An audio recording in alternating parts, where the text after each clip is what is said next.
Me llamo Alejandra Ruiz, tengo 34 años y, durante los últimos 13 años, he vivido una vida que nunca incluyó cenas familiares, chats grupales o visitas sorpresa. Aprendí temprano que el silencio es más seguro que el caos, y que el trabajo es más fácil de entender que las personas. Dirijo un negocio de postres nocturnos desde una cocina industrial en el lado este de la Ciudad de México. Pasteles, barras, repostería, lo que sea que mantenga las luces encendidas y mi mente estable. El mes pasado, ese negocio finalmente explotó de una manera que nunca esperé. Los pedidos aumentaron, los contratos llegaron, de repente, los números dijeron algo que yo nunca había dicho en voz alta: podía dejar atrás mi pequeño apartamento. Así que compré una casa más grande que cualquiera en la que crecí, más grande de lo que jamás pensé que necesitaría. Un lugar con una cocina que se sentía como una promesa y habitaciones que aún no había decidido cómo usar. Me mudé con nada más que una silla plegable, una caja de pastelitos sobrantes y la sensación de haber cruzado una línea invisible entre la persona que me habían obligado a ser y la persona que construí por mi cuenta. Por primera vez en mucho tiempo, todo se sentía tranquilo. Y entonces, a la mañana siguiente, el pasado llegó a mi puerta. Literalmente. No los había visto en 13 años. Pero allí estaban, parados afuera de mi nueva puerta principal, como si la brecha entre nosotros hubiera sido un fin de semana largo en lugar de más de una década. Vinieron con equipaje, expectativas y el tipo de confianza que la gente solo tiene cuando cree que todavía posee una parte de ti. Lo que sucedió cuando abrí un poco la puerta es la razón por la que estoy contando esta historia. Antes de contarles lo que sucedió después, díganme, ¿qué hora es para ustedes en este momento y desde dónde están mirando? Tengo curiosidad por ver hasta dónde viajará esta historia. Es extraño cómo los patrones tempranos se asientan en una familia sin que nadie se dé cuenta. Para mí, comenzó mucho antes de que entendiera el peso de ser la mayor. Aprendí la responsabilidad de la misma manera que otros niños aprendían instrumentos, a través de la repetición. Tomé turnos extra en un restaurante local cuando apenas tenía edad suficiente para conducir, traía a casa pequeños cheques de pago y llenaba cualquier vacío que apareciera en la casa. Nadie me lo pidió, pero estaba claro quién se esperaba que estabilizara las cosas. Mi hermana menor, Mariana Ruiz, creció bajo un cielo diferente. Tenía una suavidad que los adultos malinterpretaban como inocencia. No tenía que explicarse porque alguien más siempre intervenía primero. Una rodilla raspada le ganaba simpatía. Una tarea perdida le ganaba excusas. Una mala elección le ganaba consuelo. Observé cómo se desarrollaba el patrón desde el fondo, un lugar en el que estuve tanto tiempo que se volvió familiar. Mi madre cargaba una preocupación constante que se posaba sobre Mariana como una manta. Si Mariana estaba cansada, todos bajábamos la voz. Si Mariana estaba estresada, ajustábamos nuestros planes. Si Mariana lloraba, todo el hogar se reorganizaba alrededor del sonido. No le guardaba rencor en ese momento, simplemente me adapté. Me encargaba de los traslados, los quehaceres, los recados, cualquier cosa que evitara que el aire de la casa se quebrara. A lo que no pude adaptarme fue al cambio silencioso en la percepción. Sucedió lentamente, de la manera en que una mesa se inclina después de años de presión en un lado. Una billetera perdida significaba preguntas dirigidas primero a mí. Las citas olvidadas se convertían en suposiciones de que yo no había transmitido la información correcta. Incluso mis intentos de aclarar pequeños malentendidos eran recibidos con una expresión tensa de mi madre, una mirada que decía que yo estaba complicando las cosas. El momento que aclaró todo llegó durante una tarde de verano cuando Mariana extravió una pequeña cantidad de dinero en efectivo que había reservado para un viaje escolar. No era mucho, apenas lo suficiente para cubrir un refrigerio en la gasolinera. Pero la forma en que reaccionó cambió más que la atmósfera en la cocina. Se paró frente a nuestra madre con lágrimas acumulándose en los bordes de sus ojos, respirando de manera desigual, volviendo las palmas hacia arriba como si le preguntara al mundo por qué estaba en su contra. Traté de explicar que no había tocado su dinero, pero la habitación cambió. El tono no era de enojo, era de decepción, como si yo hubiera fallado alguna expectativa tácita. Me di cuenta entonces de que las explicaciones no importaban en un lugar donde los sentimientos pesaban más que los hechos. No había malicia en la expresión de Mariana, solo la sutil confianza de alguien que había aprendido que la vulnerabilidad era una especie de moneda de cambio. Después de ese día, el hogar adoptó un ritmo en el que yo no podía influir. Si Mariana tenía un proyecto atrasado, era porque yo no se lo recordé. Si perdía el autobús, era porque yo tardaba demasiado en la mañana. Si parecía ansiosa, era porque yo no la había hecho sentir apoyada. La mayoría de estos juicios no se decían, pero las cosas no dichas tienen una forma de acumularse. Me refugié en el trabajo porque ofrecía reglas claras. Un turno comenzaba a una hora determinada, terminaba a una hora determinada y el esfuerzo tenía resultados visibles. El hogar no ofrecía nada de eso. Cualquier intento de corregir una suposición falsa solo tensaba más la dinámica. Así que aprendí a dejar que el silencio cargara con el peso. Cuanto menos me resistía, mejor funcionaban las cosas. Ese fue el comienzo de la distancia. No del tipo dramático que aparece en un solo momento, sino del tipo silencioso que crece en los rincones de una casa donde nadie está mirando. El tipo que no te das cuenta de que está sucediendo hasta que se convierte en el único idioma que habla la familia. Y finalmente, ese idioma dio forma a todo lo que vino después. Llega un punto en el que un patrón familiar deja de ser invisible y se convierte en un peso que ya no puedes cargar. Para mí, ese momento llegó en una mañana fría cuando el equilibrio en nuestra casa finalmente se inclinó de una manera que no pude corregir. Había aceptado prestarle mi viejo sedán a Mariana Ruiz para que pudiera hacer un pequeño recado antes de la escuela. No era la primera vez que lo usaba, pero fue la primera vez que lo devolvió con la defensa delantera abollada hacia adentro y un largo rasguño arrastrándose a través de la pintura. Entró a la casa ya temblando, sosteniendo su abrigo de una manera que sugería que algo terrible le había sucedido a ella en lugar de al automóvil. Para cuando entré a la cocina, la historia se había solidificado. No estaba detallada en el sentido tradicional, pero estaba moldeada para encajar en la lógica emocional que todos esperaban de ella. Escuché mi nombre pronunciado en un tono que sugería que yo era responsable de circunstancias que nunca había tocado. No había lugar para preguntas, ni espacio para la claridad. La conclusión se había sacado antes de que yo llegara. Me quedé allí dándome cuenta de que la verdad no tenía lugar en la versión de los hechos ya aceptada.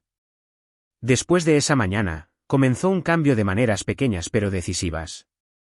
Los días festivos pasaban sin mi opinión. Los horarios cambiaban, los planes se formaban y las reuniones ocurrían sin incluirme de alguna manera.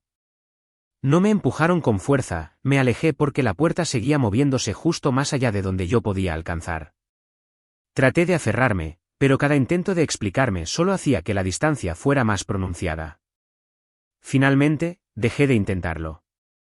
Empaqué lo que poseía, que no era mucho, y me mudé a un apartamento estudio al otro lado de la ciudad.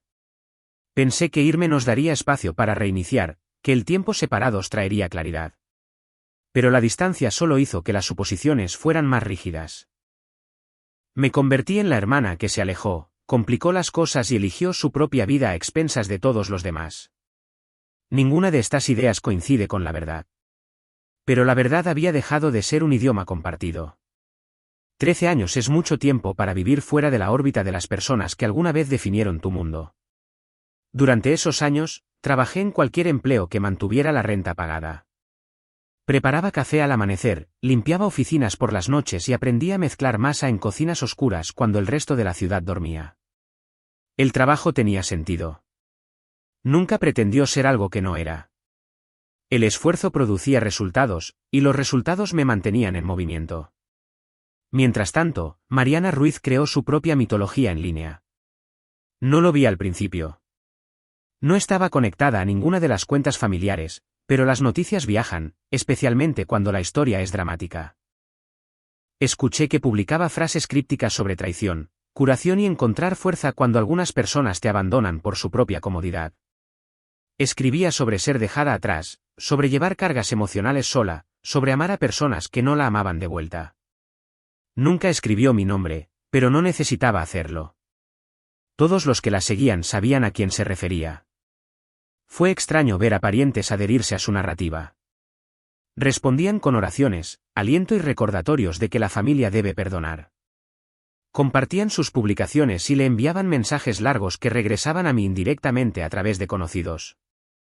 Estaba claro que habían construido su propia versión de mí, una silueta poco amable creada a partir de historias escuchadas a medias y suposiciones que eran más fáciles de aceptar que la persona real en la que me estaba convirtiendo.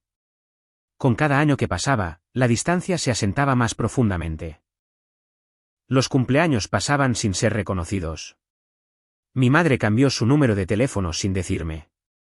Los primos se casaban sin invitarme, aunque escuché a través de otra persona que fui mencionada en un discurso como una hermana que perdió el camino. No corregí nada de eso. No tenía la energía para reescribir historias que la gente no quería reescritas. El silencio creció hasta convertirse en su propio entorno, predecible, tranquilo y extrañamente eficiente.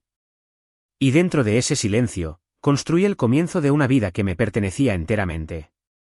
El crecimiento rara vez se anuncia a sí mismo.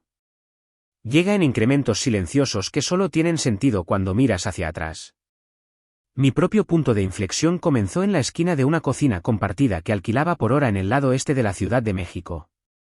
Tomé el horario nocturno, en parte porque era barato y en parte porque nadie más lo quería. Esas horas me dieron espacio para experimentar con recetas, quemar lotes y aprender sin que nadie mirara. Al principio, mis pedidos llegaban poco a poco a través de mensajes de texto de compañeros de trabajo y personas que ellos conocían por casualidad. 5 cajas de galletas una semana, 7 la siguiente. Medía el progreso por la cantidad de ingredientes que tenía que reabastecer, por cuántas veces la puerta del horno emitía una ola de calor antes del amanecer. No era glamoroso, pero era constante. La estabilidad se sentía como oxígeno. El cambio de pasatiempo a negocio ocurrió cuando un gerente de oficina local hizo un pedido al por mayor para un evento corporativo. No fue masivo, pero requirió que preparara más de lo que jamás había intentado. Pasé esa semana batiendo masa hasta que mis manos temblaban, cronometrando cada bandeja con precisión y etiquetando cada caja con un cuidado que bordeaba la obsesión. Cuando se entregó el pedido, la respuesta fue inmediata. La oficina llamó de nuevo el mes siguiente, luego otra vez 2 semanas después de eso. La noticia viajó rápidamente a través de las redes de pequeñas empresas que dependían de golosinas servidas para marcar celebraciones o suavizar largas reuniones. Los pedidos se duplicaron, luego se triplicaron. Compré tazones para mezclar más grandes, recipientes más resistentes y un segundo juego de moldes para hornear para no perder tiempo lavando entre lotes. Comencé a rastrear gastos e ingresos en un cuaderno, calculando lo que podía reinvertir, decidiendo cuándo el riesgo era aceptable. Finalmente, la cocina compartida se volvió insuficiente. Necesitaba más almacenamiento, más refrigeración, más espacio para moverme. Alquilar una cocina dedicada fue un esfuerzo financiero, pero también fue la primera decisión que se sintió como un acto de fe en mí misma. La nueva cocina era pequeña e industrial, escondida entre un taller de reparaciones y un almacén. Olía levemente a metal y detergente, pero era mía durante las horas que la alquilaba, y eso marcó toda la diferencia. Con más espacio llegaron más pedidos. Agregué barras, pasteles y postres personalizados a mi menú. Organicé entregas con un horario que requería que me despertara antes del amanecer, reabasteciera después del mediodía y trabajara durante las noches. Por primera vez en mi vida, el agotamiento se sentía con propósito en lugar de agotador. Vi números que insinuaban sostenibilidad. No era riqueza, pero era estabilidad, algo que nunca había experimentado antes. Cuando contraté a mi primer ayudante de medio tiempo, un estudiante universitario tranquilo que se encargaba del etiquetado y el empaquetado, la carga de trabajo finalmente se sintió manejable. El negocio ya no dependía únicamente de mis manos. Tenía estructura, ritmo y potencial. Documenté todo, cantidades, variaciones de costos, preferencias de los clientes. Traté cada lote como un paso adelante, incluso cuando no era perfecto. El verdadero punto de inflexión llegó cuando una cadena regional de cafeterías se puso en contacto después de probar una de mis barras de postre en un evento de redes de contacto. Querían entregas semanales en varias ubicaciones. La escala me intimidó, pero reconocí la oportunidad que ofrecía. Después de negociar un horario que no comprometiera la igualdad, acepté. El contrato proporcionó suficiente consistencia financiera para que considerara planes a largo plazo que nunca me había permitido imaginar. A medida que aumentaban los pedidos, también lo hacía el entendimiento silencioso de que mi vida estaba cambiando hacia algo más firme, algo con impulso. Ahorré cuidadosamente, rastreé las ganancias, reduje los gastos innecesarios y resistí el impulso de expandirme demasiado rápido. Cada mes que pasaba me acercaba más a la estabilidad, y la estabilidad finalmente me llevó a un lugar que no había esperado, la propiedad de vivienda. Cuando recorrí la casa que finalmente compré, no vi lujo, vi potencial. Una cocina con espacio en el mostrador lo suficientemente amplio para múltiples bandejas, una sala de estar lo suficientemente grande para reuniones de equipo y habitaciones que podía usar para almacenamiento o tranquilidad. Firmar los papeles se sintió surrealista, no por lo que representaba la casa, sino por los años que había tomado llegar a ese punto. Al entrar en ese espacio, entendí que la vida que había construido ya no se parecía a la que dejé atrás. La mañana en que llegaron se sintió como un examen para el que no había estudiado. Solo había estado en la casa poco tiempo, todavía acostumbrándome al silencio que se asentaba sobre los pasillos cuando el sonido de neumáticos sobre la grava me sacó de mi rutina. El movimiento en la cámara de seguridad llamó mi atención, dos figuras saliendo de un carro con una facilidad que sugería familiaridad en lugar de precaución. Una llevaba una maleta. La otra escaneaba el pórtico como si evaluara lo que creía que tenía derecho a tener. Verlas en mi pantalla después de 13 años se sintió irreal. Mariana Ruiz, mi hermana menor, se movía con la misma confianza practicada que había perfeccionado mucho antes de la edad adulta, del tipo que provenía de creer que las reglas se aplicaban a todos menos a ella. Detrás de ella estaba Elena Ruiz, mi madre, agarrando su suéter como si esperara que la casa le diera la bienvenida de regreso. Ninguna parecía incierta. Ninguna dudó. Vinieron como si respondieran a una invitación que nadie había enviado. No corrí hacia la puerta. Las observé más tiempo del necesario, lo suficiente para reconocer su postura, su suposición compartida, su expectativa de que los años de distancia se doblarían en el momento en que yo apareciera. Algo en mí estudió. Caminé hacia la mesa cerca de la entrada, recogí la carpeta que había preparado días antes y sentí su peso asentarse en mi mano como una promesa que me había hecho a mí misma. Abrir la puerta solo un poco fue deliberado. Mantuve la brecha lo suficientemente estrecha para mantener el control, pero lo suficientemente amplia para evitar malentendidos. Se pararon directamente frente a mí, lo suficientemente cerca como para que pudiera ver el brillo en las uñas recién hechas de Mariana y la leve irritación en la expresión de mi madre. Ninguna coincidía con la gravedad de los años que habían pasado. Mariana alcanzó el asa de su maleta con certeza casual. Inclinó su cuerpo hacia el umbral, como si entrar fuera una formalidad para la que no necesitaba mi permiso. Mi madre se posicionó ligeramente detrás de ella, de la manera en que solía hacerlo cada vez que esperaba que yo cumpliera sin protestar. Por un momento, ambas esperaron a la versión de mí que habían moldeado, silenciosa, complaciente, responsable de la comodidad de todos los demás. En cambio, me quedé quieta. La carpeta en mi mano permaneció cerrada, pero su presencia creó una distancia invisible que no habían anticipado. La dinámica cambió. La postura segura de Mariana vaciló lo suficiente para que yo lo notara. La expresión de mi madre se endureció de una manera que reconocí de años anteriores, la mirada que usaba cuando creía que la obligación pesaba más que la autonomía. Mantener mi posición se sintió desconocido y poderoso. No confié en voces alzadas o explicaciones. Dejé que los límites hablaran por sí mismos. Coloqué la carpeta ligeramente hacia adelante, no ofreciéndola, no escondiéndola, simplemente reconociendo que existía. Una licencia de invitado, un aviso de prohibición de entrada ya notariado y un libro mayor documentando cada gasto, cada deuda, cada manipulación que me había cortado lentamente de la narrativa familiar. Estos documentos representaban una versión de mí misma que finalmente había aprendido a escribir las cosas en lugar de llevarlas en silencio. El aire entre nosotras se volvió más pesado. Mariana cambió su peso, recalculando la situación. Los ojos de mi madre se movieron de mí a la carpeta, luego a la estrecha brecha de la puerta abierta, como si se diera cuenta de que el hogar al que asumía que podía entrar ya no era una extensión de su autoridad. No sentí urgencia por llenar el silencio. No era mi responsabilidad aliviar su incomodidad. Esperaron permiso. No lo di. No alcé la voz ni repetí lo que los documentos ya dejaban claro.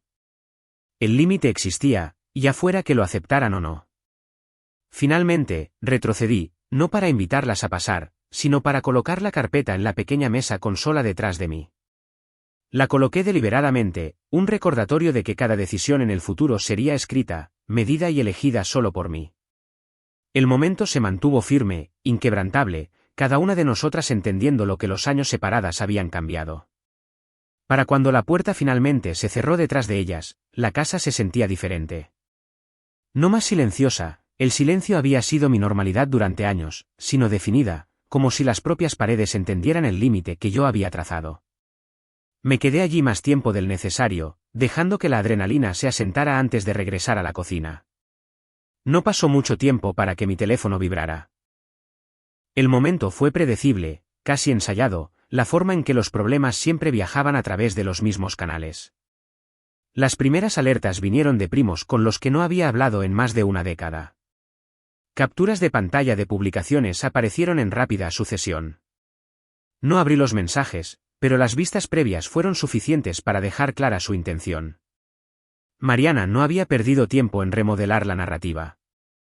Fotos de mi pórtico delantero estaban emparejada con leyendas que enmarcaban su llegada como un acto de esperanza y mi negativa como crueldad.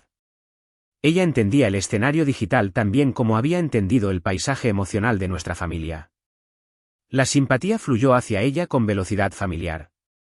No respondí. Involucrarme me habría arrastrado de regreso al guión que ella había controlado durante años. En cambio, abrí mi computadora portátil, redacté un correo electrónico breve y lo envié a los familiares, todavía usando las mismas direcciones de antes. No era una explicación. No era una súplica.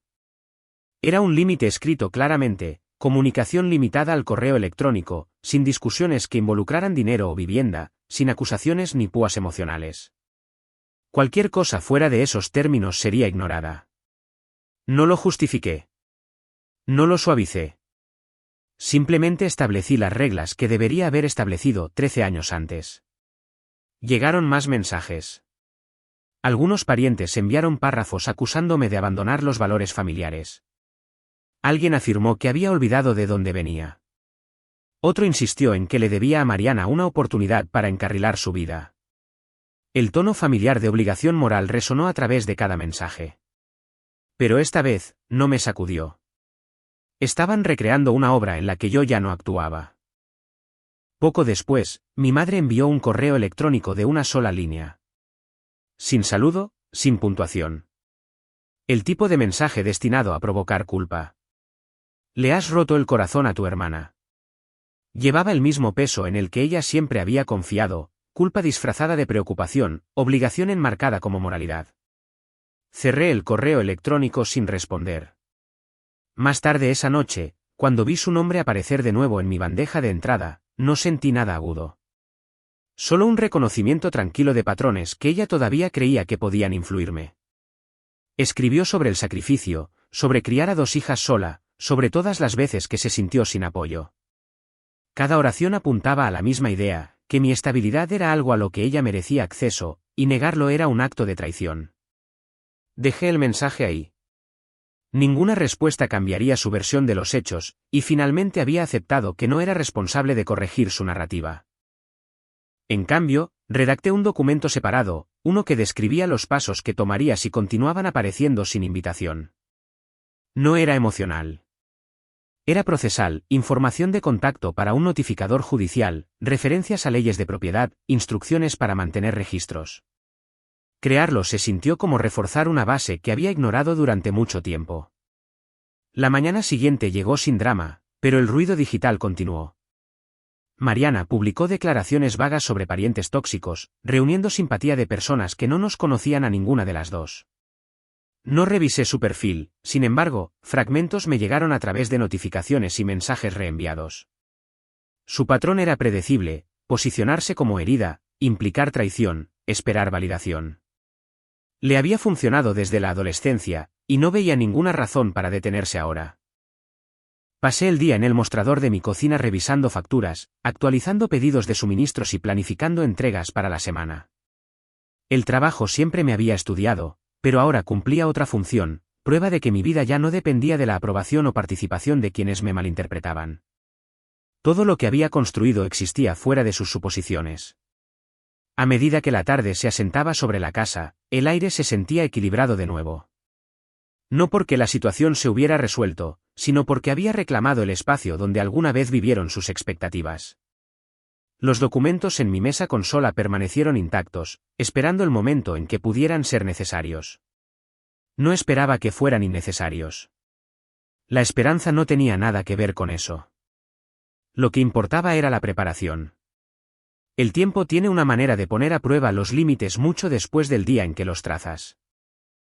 Para mí, la verdadera prueba llegó en silencio, no en alguna confrontación dramática, sino en la forma en que mi vida mantuvo su forma después de que decidí no abrir la puerta.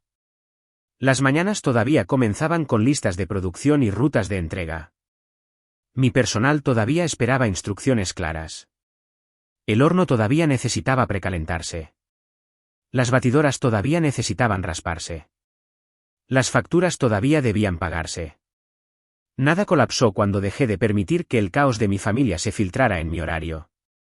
El mundo se mantuvo erguido sin su presencia constante. Y esa estabilidad me dijo más de lo que cualquier disculpa podría decir. Unos 3 meses después de que aparecieran en mi pórtico, el ruido a su alrededor comenzó a desvanecerse. Las frenéticas capturas de pantalla de los parientes se redujeron a un goteo. Las publicaciones emocionales que una vez habían sido compartidas y vueltas a compartir perdieron impulso. Entonces, llegó un correo electrónico de Mariana. Breve y extrañamente práctico.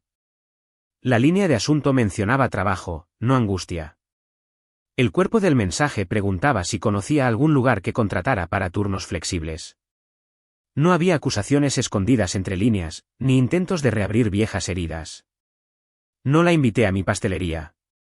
En cambio, respondí con una lista simple de agencias y tiendas locales que sabía que estaban contratando, luego volví a mis hojas de cálculo sin esperar a ver qué hacía con la información. Unas semanas más tarde, apareció otro mensaje, esta vez sin texto en absoluto, solo una foto adjunta. Mariana estaba parada con un uniforme sencillo, una insignia de empleada enganchada a su camisa, luces fluorescentes proyectando el tipo de brillo cansado que solo obtienes de los trabajos de servicio.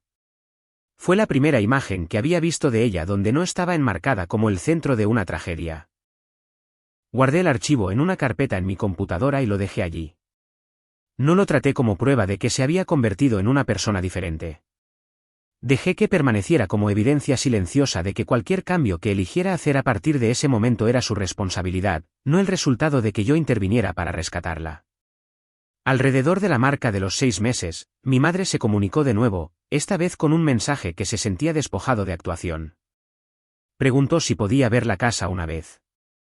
Sin sermón, sin lista de sacrificios adjunta, solo una simple solicitud.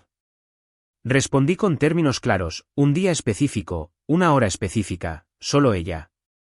Cuando llegó, caminó por las habitaciones con la cuidadosa atención de alguien que se mueve por un lugar que no sabe muy bien cómo categorizar. Notó la despensa organizada, las bandejas para hornear alineadas, la ausencia de desorden que una vez había tragado cada superficie plana en el hogar que solíamos compartir. Nos sentamos a la mesa de la cocina mientras ella comentaba cosas pequeñas y prácticas, la robustez de las sillas, la profundidad del fregadero, el hecho de que tenía suficientes platos para una mesa llena de personas que realmente elegían estar allí. No mencionó los años de silencio. No pedí explicaciones. Ambas entendimos que ninguna combinación de palabras podía deshacer el patrón que me había convertido en el problema y a Mariana en la historia. Lo que tuvimos en cambio fue un breve momento de distancia honesta, 2 adultos ocupando vidas separadas encontrándose en un lugar que pertenecía completamente a una de ellas. Cuando se fue, se detuvo con la mano descansando ligeramente en el marco de la puerta. No fue un reclamo ni una bendición. Se sintió más como un reconocimiento pequeño y reacio de que cualquier autoridad que una vez asumió sobre mi espacio había expirado silenciosamente. El tiempo hizo lo que siempre hace, siguió adelante. Casi un año después de firmar los papeles de cierre, escuché de un conocido mutuo, no de la familia, que Mariana había sido promovida a un puesto de supervisor de turno. La noticia se presentó casualmente, como cualquier otra actualización laboral. Su presencia en línea también había cambiado, o eso me dijeron. Menos publicaciones vagas sobre traición, más bromas cansadas sobre turnos tardíos y supervivencia con cafeína. La historia que alimentaba al mundo ya no giraba completamente en torno a ser agraviada. Si su narrativa privada sobre mí se suavizó o se endureció fue algo que decidí no monitorear. Ya no era mi trabajo rastrear su versión de los hechos. A través de todo esto, me mantuve fuera de su órbita. No reasumí el papel de arregladora silenciosa, respaldo financiero o esponja emocional. En las raras ocasiones en que decidí ayudar, lo hice de la manera en que manejo cualquier decisión comercial, específicamente, intencionalmente, con límites. Cubrir una factura claramente definida, enviar información que pudiera usarse o ignorarse y nada más allá de eso. El resto de mi energía fue para las personas que estaban frente a mí ahora, empleados que llegaban temprano y decían la verdad, vecinos que preguntaban cómo estaba sin buscar chismes, amigos que se preocupaban por mi bienestar sin necesitar un villano para justificar su lealtad. Mi casa se convirtió gradualmente en un lugar para comidas compartidas de fin de semana, noches de juegos de bajo riesgo y tranquilos informes sobre pasteles sobrantes después de prisas brutales. Las habitaciones que una vez resonaron con ausencia se llenaron con un tipo de risa que no requería que yo me encogiera o absorbiera daños para que se me permitiera estar en la habitación. La carpeta de documentos cerca de la entrada se quedó donde la había dejado, lista pero intacta. Saber que estaba allí no me hizo dura. Me hizo clara. Dejé de ensayar defensas en mi cabeza. Dejé de construir salas de tribunal imaginarias donde ganaba argumentos que nadie más escucharía jamás. Acepté que algunas personas siempre se aferrarían a una versión de mí que hiciera sus elecciones más fáciles de vivir. Mi paz ya no dependía de que ellos actualizaran esa imagen. Dependía de que yo me negara a cambiar mi cordura por cercanía. Mirando hacia atrás, no veo nada de esto como un arco de venganza inteligente. No hubo un momento en el que ganara de una manera que satisficiera un guión de película. Lo que sucedió fue más silencioso y, para mí, más importante. Dejé de permitir que la negación de otras personas dictara la forma de mis días. Aprendí que el amor sin límites no es generosidad, es erosión. Aprendí que puedes desearle el bien a alguien sin darle una llave de tu puerta principal, tu cuenta bancaria o tu sistema nervioso. Aprendí que ser llamada egoísta por personas que se benefician de tu agotamiento no es una medida confiable de tu valor. Si hay algo que espero que lleves de esto, es el simple permiso para cerrar puertas que solo se abren para despojarte de ti mismo. Tienes permiso para proteger la vida que construiste, incluso cuando las manos que tocan son familiares. Tienes permiso para elegir una paz tranquila y honesta sobre una actuación que mantiene a todos los demás cómodos mientras tú desapareces. Gracias por quedarte con mi historia, donde sea que estés y como sea que se vea el reloj desde donde estás mirando. Si despertó algo en ti sobre tus propios límites, puedes mantener esa reflexión en privado, compartirla con alguien en quien confíes o dejar un pedazo de ella aquí para que otros se sientan menos solos. Como sea que decidas responder, espero que recuerdes que protegerse a uno mismo no es crueldad. Es el comienzo de vivir de una manera que finalmente tiene sentido.